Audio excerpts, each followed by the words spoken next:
கப்பலோட்டிய தமிழனா இருக்கட்டும், வீரபாண்டிய கட்டபொம்மனா இருக்கட்டும், இதெல்லாம் மக்களுடைய நினைவில் நிற்கிறது காரணம் சிவாஜி அவர்கள். முன்னாடி இருந்த சிவாஜி கணேசன் தான். இல்லைன்னா யாருக்கும் தெரியும் வீரபாண்டியன் யாருக்கு, கட்டபொம்மன் யாருக்கு தெரியும், பூலித்தேவன் யாருக்கு தெரியும், விடுதலை போராட்ட வீரர்கள் இன்னைக்கும் இருப்பது அவருடைய படத்தை பாரதியார் யாருக்கு தெரியும். இவங்க எல்லாம் இதெல்லாம் வந்து சிவாஜி உயிரோட்டமாக கொண்டு வந்து மக்கள்கிட்ட பிரபல்யப்படுத்தியவர், காட்டியவர்.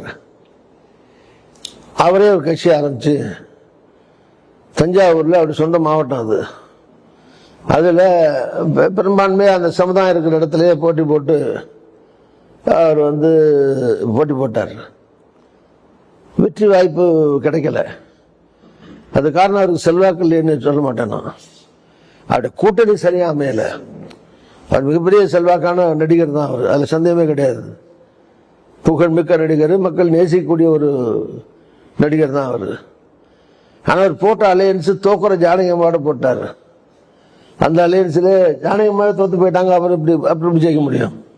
இப்போ ஒருவேளை ஜெயலலிதாட போட்டிருந்தாருன்னா நாங்கள்லாம் ஜெயிக்கிற போது அவரும் ஜெயிச்சு வந்திருப்பார் இல்லையா?